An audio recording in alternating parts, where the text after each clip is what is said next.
Elles sont devenues la caution verte des élus. Les centrales de chauffage à bois poussent comme des champignons dans l'agglomération tourangelle.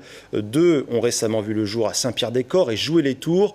Une 3e entrera en service à Tours d'ici 2 ans. C'est notre focus ce soir. Mais cette folie des chaufferies biomasse ne plaît pas à tout le monde.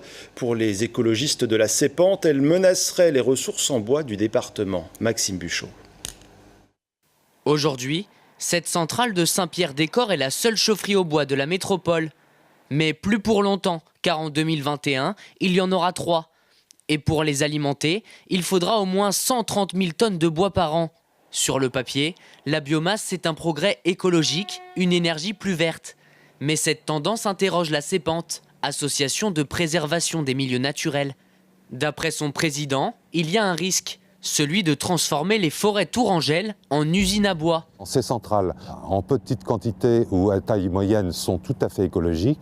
En taille de plus en plus grande et de plus en plus industrielle, ça va entraîner une exploitation de la forêt sur le modèle de l'agriculture industrielle. Donc on aura certainement là de graves atteintes à notre cadre forestier. C'est le dernier projet en date qui a alerté l'association.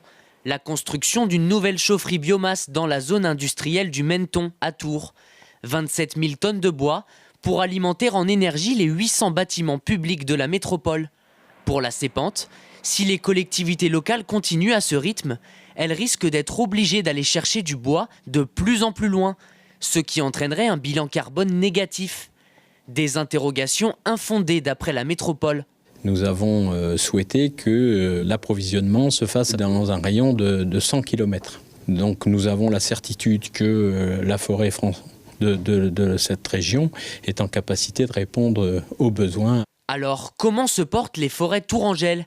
Pour Arbocentre, association régionale de professionnels de la forêt, il n'y a aucun problème d'approvisionnement à craindre.